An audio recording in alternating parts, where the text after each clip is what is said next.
If you want to support our podcast financially, please visit patreon.com/IIMBSB. Also, email us with questions or ideas at ifimaypodcast@gmail.com. Okay, you sickos, this is the finale, and it's a kind of dramatic and tense one. We look at what's not working between us and explore ideas on how we might find each other when we're not feeling like we're in connection. Welcome to If I May Be So Bold, a podcast about relationships. I'm Dan Epstein, recording artist, Enneagram 4 at ADHDJ. I'm Justin Waring Crane, model, actress, singer, dancer, mathematician.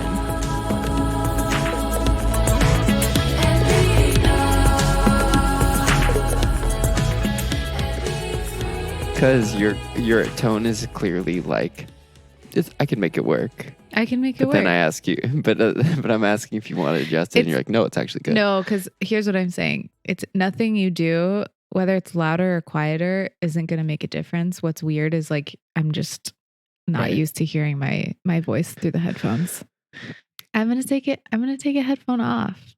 It's painful trying to come out of hiding. Say more. Well, I'm in step 1 of ACA. Which is? Step work, adult children of alcoholics and dysfunctional families. And step 1 says? Step 1 is came to admit that your life is unmanageable. The way I'm making sense of it is that I am looking at all of my like coping mechanisms, basically. So you admitted your life is unmanageable. Oh, I'm in the process. So like from talking to other people in the program, it sounds like what it tends to be is like there's the actual workbook doing the steps, like answering these questions or prompts. And then there's feeling the steps in your life, which is kind of like a longer term thing. And so what I'm noticing is that I'm noticing all the ways in which I've gotten through the day for my whole life. Like what? Like one is like creating this sense of orienting myself of like, okay, what do I have to feel okay about? Like, what can I strive for? What do I have to hang my hat on? You know, very external.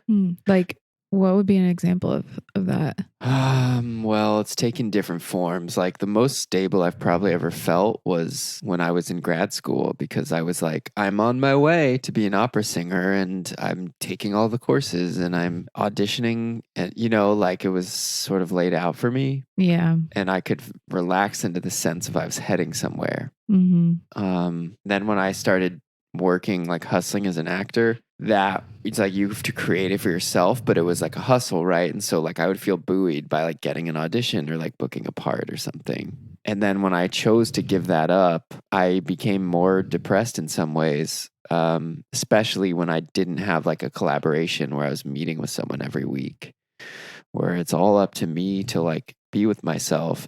And that's like also in this program, what I'm feeling is the sense of like when it's quiet and when there's not distraction, how desperately I'll seek distraction through texting or entertainment. And, there's a lot of language and literature that's kind of saying for people in the program, it's common to feel like a sense of emptiness or like unworthiness or worthlessness when it's just you, and you go to great lengths to avoid that. One thing you do is put others before yourself because that's like feels more real. And that's kind of what I'm seeing is like, there's this great YouTube that I'll send you of Tony A, who's like the kind of the godfather of ACA. And he's talking about how one of the steps, he adapted the steps, which basically the main ACA steps are pretty much the same as the AA step, but he created his own, which are kind of like unofficial, but like they're amazing. So there's the ACA steps and then there's Tony A's ACA steps? Yeah. Oh, that's kind of confusing. Yeah. And I'm doing Tony A's steps. Okay. They're more centered around like compassion, and they're like, less directly taken from the AA steps. Okay. Anyways, so he talks about how one of the steps in AA is like, through this step, you were returned to sanity. You returned to a sense of sanity. And he's really cool. He talks about like AA is like the father, Al-Anon is like the mother, like the para-alcoholic, the one who's like in relationship with the alcoholic. Makes sense. And ACA is like the children. Yeah. But like if you've never known sanity, you can't be returned to a sense of sanity. Right. So the ACAs are born into dysfunction, which, you know, I think about as like you were around parents who, you know, may or may not have been attentive. In my case, they were, but they were in their own coping and dysfunction and internal chaos. And so I'm seeing, you know, my parents were using distraction and productivity or like hanging their hats on these things. So that's all I know. So my life feels really chaotic right now. And I'm kind of searching for like how to be basically, and who am I without those, like seeking those, distractions or validations. That's a scary place to be. Yeah. And it's making me look at our relationship as more codependent, I think, than I was looking at it before. Say more about that. Well, because of course I use you to have mirroring external stuff. I'm finding myself so often like telling you about things. You do it too, that like you don't necessarily need to know. And the other part of it is like this realization I've had is like I kind of don't feel real inside, you know, or that's something I really have to work towards, to feel a connection to like a real internal self, because it makes sense if you don't have a strong sense of like, ooh, there's someone in there that I'm spending time with, then of course you're gonna like try and get it outside. Try and who are you? You know, like, do you see me? Do you see me? So it's a lot of that. It's like that Dr. Becky thing of like how parents, even if their children's emotions are so outsized or like they don't kind of logically make sense, like you want to make them feel real by acknowledging them and showing them that those are worthy of being heard or acknowledged. Yeah. Seen. Even if you don't understand it. I think that's like such an adult and such a male and also probably like Western response is like, well, sure, like feelings are fine, but this one doesn't make any sense, you know? Like, it's like, well, I want to be there, but like, I just don't understand why it's feeling. It's like, okay, well, acceptance doesn't hinge on understanding. So go ahead and accept it, even if you don't understand it. And then you're going to be able to connect. It's like, do you want to connect or do you want to analyze what your kid is feeling?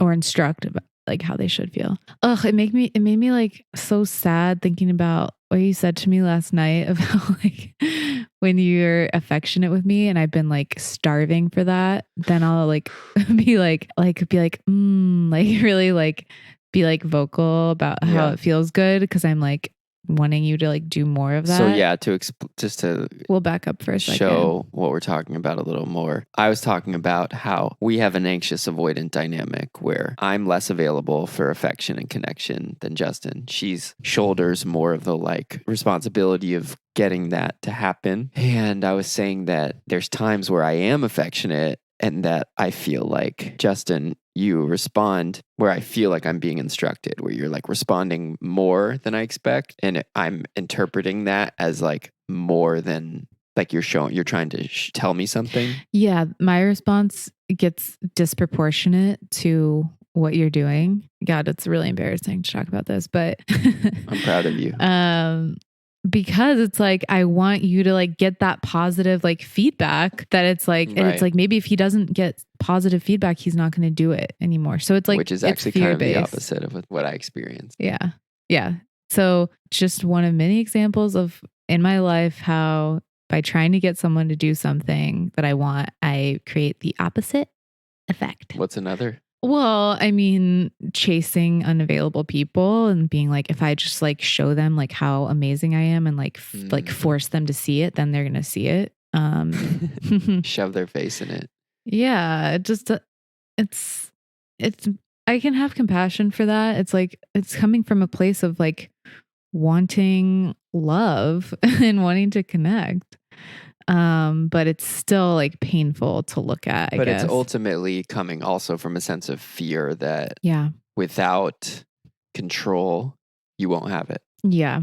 That's right. But I have to do something to Mhm. create this outcome that I want. Which I also have with other things. Yeah, it's just I hate falling into an anxious avoidant dynamic. Well, one, because it's painful and because of the history that I have with that kind of relationship.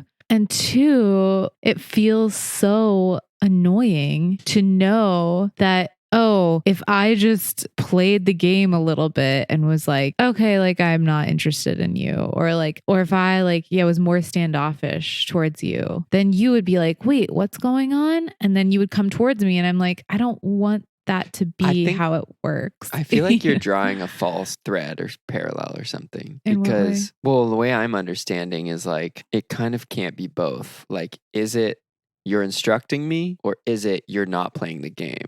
You know what I mean? Like, because if you're instructing me, then it's not just you being with your own experience, because it's control mechanism. Okay, so the instructing Mhm. is when I'm feeling anxious, Right. right? And then the withdrawal is when I say, you know what, fuck this. I don't want to try to control this person Mhm. and I'm not getting what I want. So I'm going to take a step back. Mhm.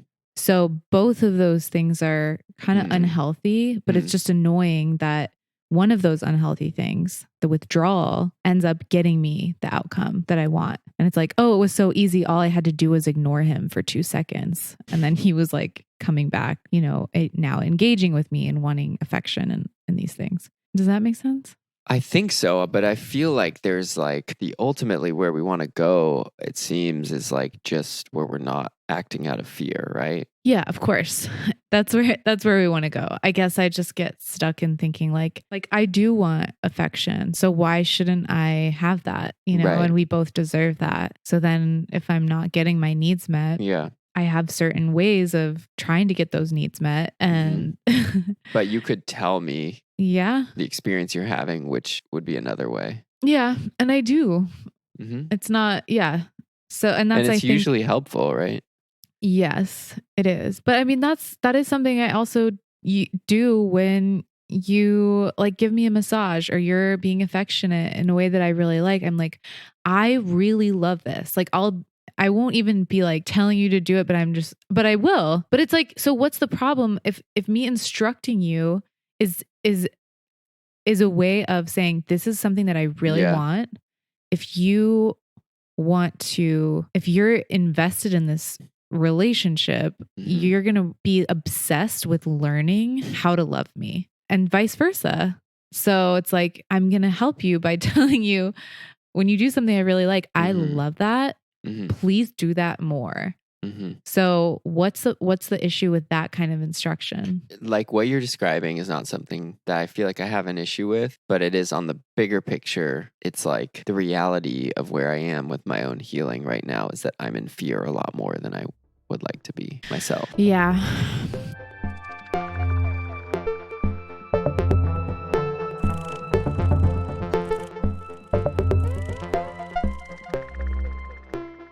I think what we're experiencing right now is your journey that you're on, as healthy as it is triggering to me in certain ways because you're getting activated more. You're sort of vulnerable right now and you're kind of not able to be like very present with me at times. You're also kind of like down in the dumps and like very serious a lot of the times, which is just like the nature of being in recovery and being in 12 steps. So I know it's for the greater good. And at the same time, probably my inner child is like, this is scary and we don't like this. And this is threatening to the connection. It's a real obstacle. I mean, I'm also struggling within the relationship of that because I feel guilt and I feel like, the nature of starting 12 step is you like kind of allow yourself to fall apart, right? So, and I'm aware of how I learned to mask in this way of like, even in the times I've been struggling, I've always done things or like talked about my life in a way so as to appear like I'm on a good path. When I was going through my last breakup and like figuring out who I was, I like started to develop this new identity as like a therapy person and having wisdom, and that felt good. And so I kind of hung my hat on that, like supporting people and like wanting to talk to other people who are struggling and like share wisdom. And I learned that from my parents who, I feel always aren't super comfortable being like, things aren't going well. I don't really see them do that. My mom a little more recently.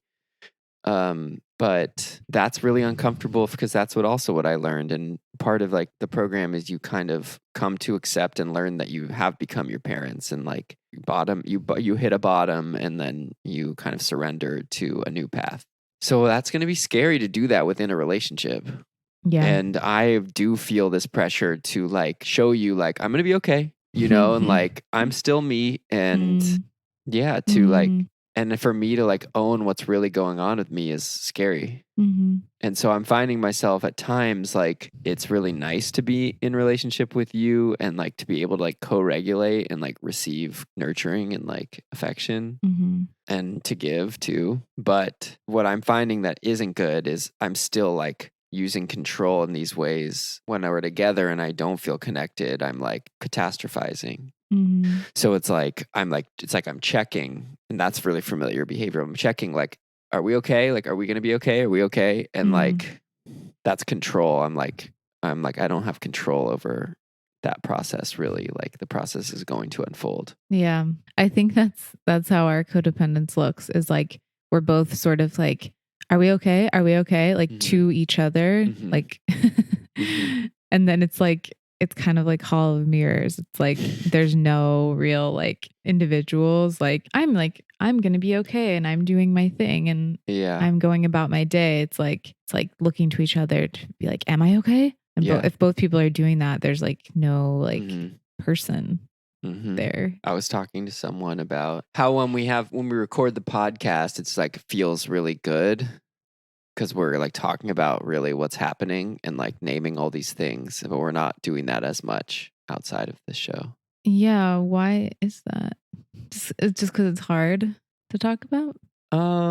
We haven't spent as much time together. Oh, yeah. Week. Okay. Well, this week has been weird because Dan was gone all weekend and then came back on Sunday. We immediately go into the week like not having had our usual like connecting time over the weekend. Then we go through the week, there's not much connection to be had like during the week, which I want to talk about. And we watched Black Swan. Okay. It didn't get us to a more connected place. I felt pretty dizzy and scared.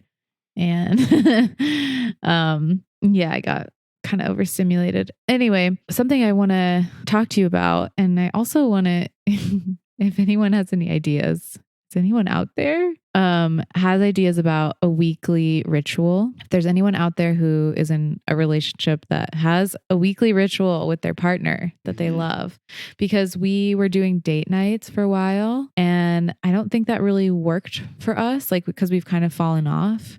And maybe that just ritual wasn't the right one for us. So I want to figure out what a weekly ritual can be, where that's also time where we're like checking in about the relationship or like what we each did to support the other person. Yeah. Over the course of the week. Sounds good. Yeah. What's coming to mind for me is it's going to be more of an act of faith to go through this process, for both of us. Yeah. Where it's like, I need you to not do things to manage me and I need to not manage you.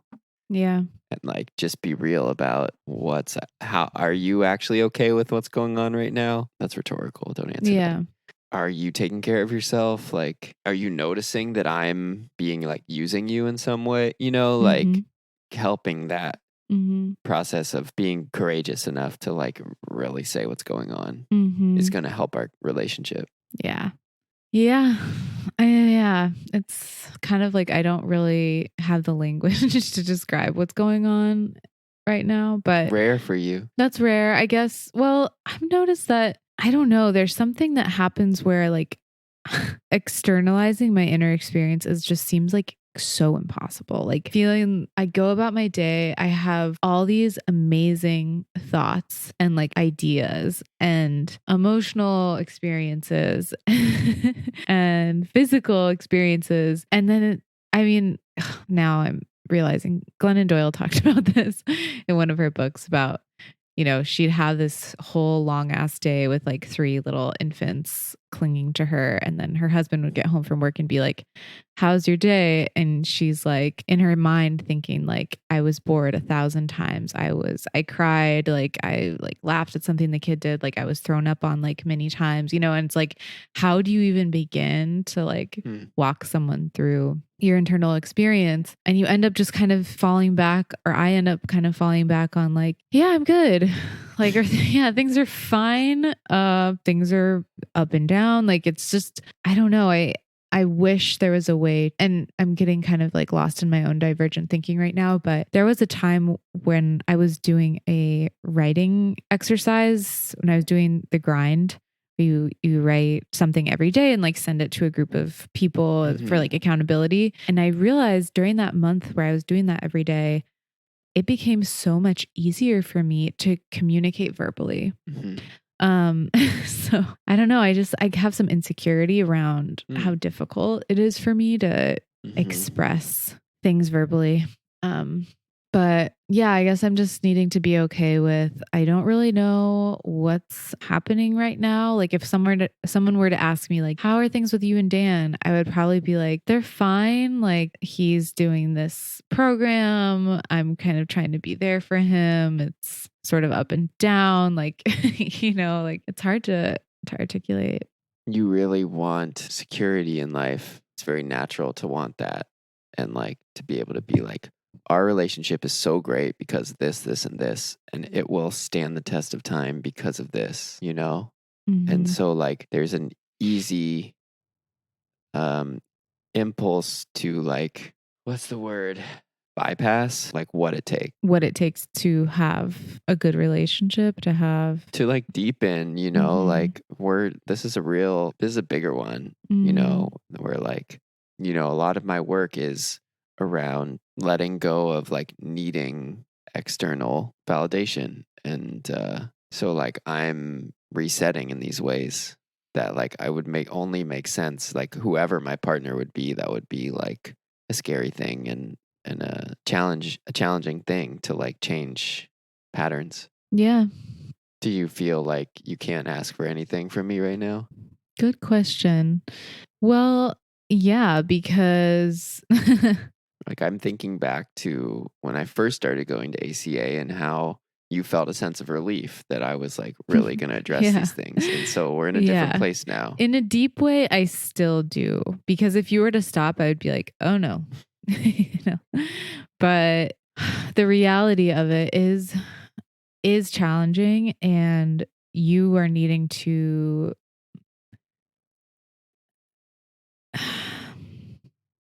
in order to be able to be in a relationship, you're sort of having to take a step back from our relationship right now.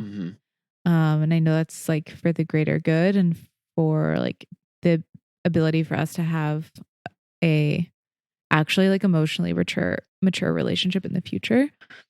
But it's still like, hard to feel lonely and feel like there's kind of nothing to be done about it. At least I can't go to you to say like, I'm lonely, like, let's connect. I mean, the way I've been approaching it this weekend is like, wow, like we had a last weekend we didn't connect. This week we didn't connect. We're going into a weekend with that there's a lot of stuff happening. And so to you, I was like, we need a connection plan for this weekend. Which we did make because we're going to Wee Spa. So you can't come to me though to ask? Well, it's like, I don't want to, it's already like, okay, I'm kind of getting, when it comes to like affection, I'm not feeling really pursued or desired. So it's like, wow, that's like a pretty big gap. So to then be like, to me, that's like, yeah, it feels like this, like. Right. Well, we're talking about you getting your needs met, right? Right. So like in our first ever couples therapy session, like we explored we did a role play of like, I'm really needing reassurance, or I'm really needing this. And like the reality that sometimes I'll say yes if I can. And sometimes if I can't, the healthy thing is for me to say no. Yeah. So I think it's like not wanting to risk that. Yeah. That rejection, you know? So maybe I just won't ask because I'm having a feeling like it's going to be a no, you know? But you don't know that. Yeah. But I think that's the place I find myself in. Right. And I feel that from you. Like, I feel this like real Enneagram 9 stuff coming up of like wanting to just be this like benevolent, peaceful, balanced self. And that's not actually necessarily what I want or like what's going to be best for us. Right. Yeah. Yeah. So it sounds really lonely, like feeling like you can't ask. Mm-hmm. Because I think we have this pattern where I shut down and then we kind of like just get really disconnected. Yeah. Right. So we're working on how we can still find each other Yeah. in moments where it's like things aren't naturally flowing. This is real movie 2 shit. I know. Yeah. Because when you shut down, I don't want to come looking for you. Because it doesn't feel safe. It is. Yeah. It's Yeah. like, because I've kind of been in that before and it was too degrading. With someone else. Yeah. Right. Yeah. So yeah, it's like that's going to be, I think, a difficult pattern to break. But it's like I do come to you and I do say things like, you know, I need a hug or like.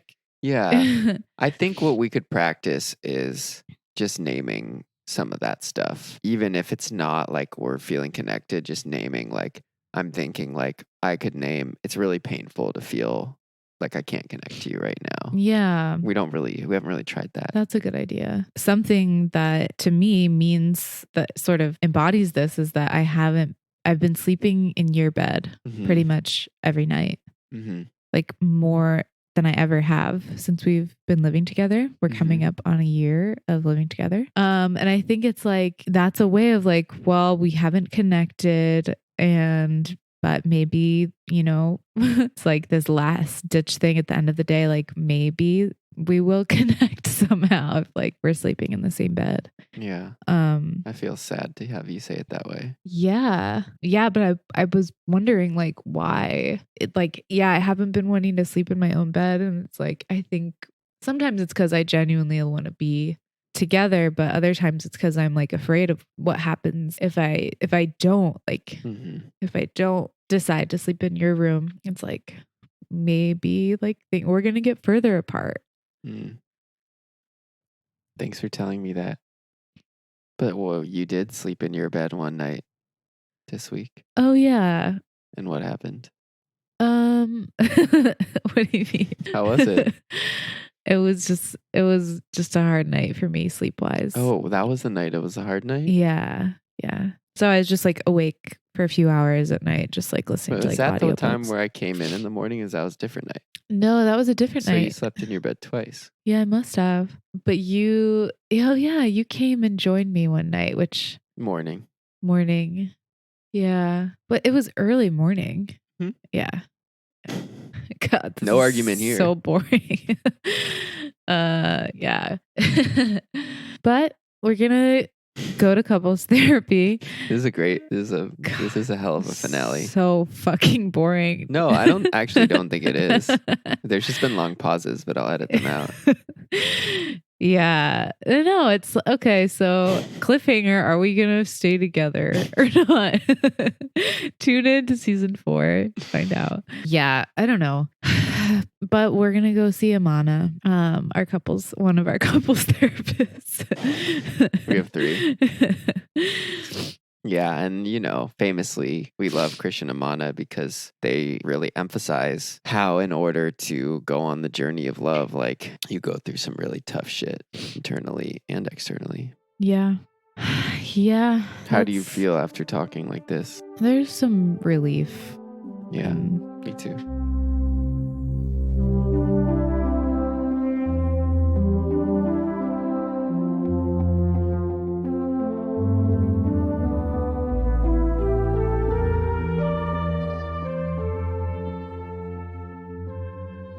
Well, it's like it always happens this way where I don't want to talk about the thing and then talk about the thing and like, wow, I feel so much better.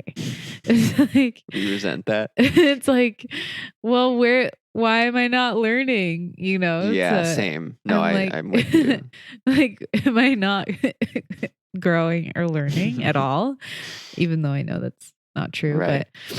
But But it's like sometimes Yeah. I'm like, well, what are we going to talk about? Like, I don't know what I'm feeling, like, and I don't know what's going on. So Right. what are we even going to have a talk about? And sometimes We're that's going too enough. fast. You know, it's like to Yeah. just be like, hey, like, can we check in? Cause like, Yeah. I don't know what's I know. And I going think on. Like, that's one thing we can really address is like, you are looking at me and I'm going through this thing. And so you're feeling like you need to like just wait it out or something. yeah, well, that's a big part of it where I'm like, okay, like, so, and that's kind of the shutdown that I experience of like, okay, Justin, like, you can do this, like, just be that like stable, Mm-hmm. like you said, like benevolent force, Mm-hmm. because he needs to do this program and you need to like, you know, be okay with it. But then the other part of me is panicking, like, well, how long is this going to take? Yeah. You know, like, Yeah. okay, like, how long am I going to be, Right. you know, waiting for him to have this, like, you know, transformation or like healing experience? Mm-hmm. Am I kind of like just chopped liver, like in the meantime, you know? Yeah. Yeah. That's scary to look at Yeah. it that way. Kind of dismal. Yeah. And, you know, like, it's really fortunate that given that, like, I'm really just starting this period of recovery and, like, process of recovery, that, like, we still do have periods of, like, really finding flow and connection with each other. Like, Yeah. we had one on my birthday recently. Yeah. Well, that's also what what stops me from bringing it up is because I'm like, ebbs and flows just happen. Mm-hmm. You don't need to force yourself out of it because it's just always changing. Mm-hmm. So then I'm like, I don't even know if there's a need to Right. talk about this stuff. Right. And sometimes like there's really not. It's just enough to be like, hey, like, and we have this thing that we do where we're like, you know, I hope that we connect soon. You know, that we're both just saying like we're not really connecting. Yeah. And then we'll say like we're gonna connect, you know. And it's just kind of this like vote of confidence like in the relationship and like in our love that like we're gonna come back into flow. Right. And like there's not always something that we need to do to get back there. Yeah, and it's really confusing for me because my child selves are like coming out, you know, and they've been out, but like I've been masking some of them. So it's like I'm noticing what I know, like conditional love, like keeping at a distance, hiding, shame behavior, and I'm noticing myself bailing on you in real time, and so that I'm scared of that. Yeah, that sucks. So like I just disconnect from like my adult self, or I'm not able to access my adult self in those moments. So yeah, I'm still figuring out how I navigate that, you know? So it's 'cause I don't want to disrupt you more than I need to, but then I also don't want to pretend what's happening for me is not happening. Yeah. I think we just have to talk about it. And yeah. It's so annoying. It's so annoying. And the other thing is, going back to the thing of you instructing me with like affection stuff, like the reality is like, it's just, I'm being triggered because it's like, reminds me of a dynamic with my mom where I feel like she's always available for connection in a way that I feel like a burden, you know. I feel like this pressure, like it's all on me to make sure, like whether or not we have like a good relationship. Right. It's like, I'm here whenever, you know, you decide to. Yeah, exactly. Yeah. I mean, that's what happens if I'm feeling like far from you. It's like, well, I need to be extra What available. if you were angry at me about it? I'm laughing. And whenever I get angry, I laugh. Cool. Well, you get really angry at my jokes then.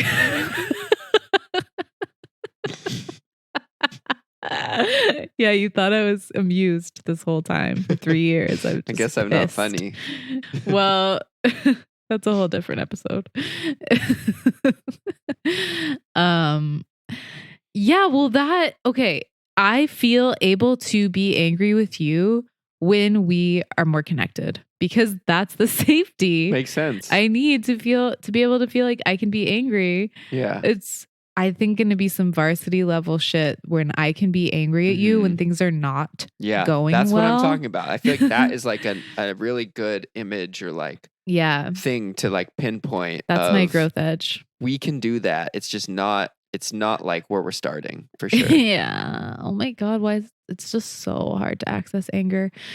That's going to be a lifelong thing for me. Because, one, with religion, so people who grew up in strict religious backgrounds, anger is the hardest emotion for us to access, feel, and express. Yeah. So that plus the layer of when my mom would get angry, it was like the scariest thing in the world. Totally. Because it was not just like, oh, I'm so mad and I love you so much, but I'm so mad and I need to express this anger and do what I need to do to process it. And that my anger she was also keeping it down.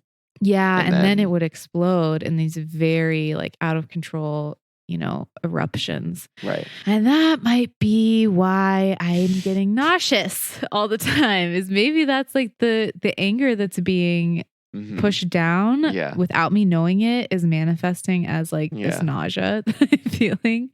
I feel like I just made that connection. I love seeing you get into your flow, and real expressive, creatively emotional self. Which is that happening right now? Thanks, babe. But I have the same thing. My mom, would keep it down. And then she would get really angry once in a while. Let me ask you this. Does she remember those times? Well, there is one that's one of the most memorable because it's kind of the only time it happened as an adult, where I was in grad school and we had this fight and it came so out of nowhere, where I was kind of standing up to her in some way, where I felt like there was a dynamic happening where that was codependent. I wouldn't have been able to name it at the time at 21 or whatever.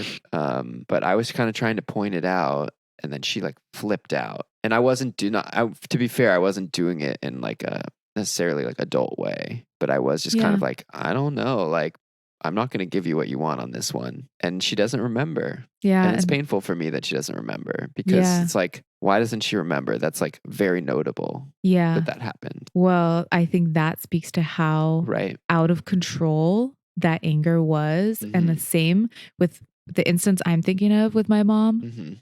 She does not remember. So it's they actually were not there for that, because they were so just red zone, seeing red, Totally.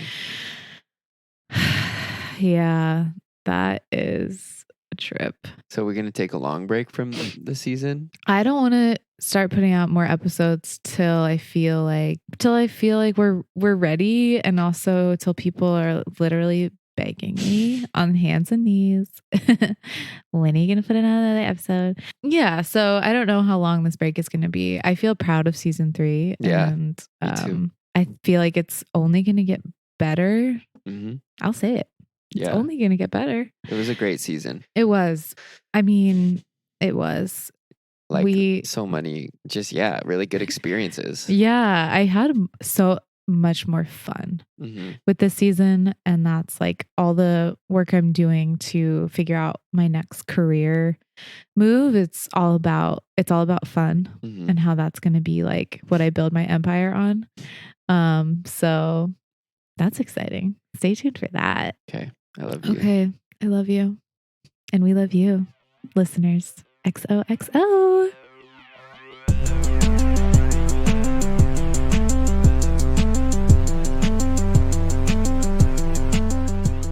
And that's our show. Thanks for joining us. Our music is by Nightlight. We self-produce this podcast, so please subscribe, rate, and review. It really helps.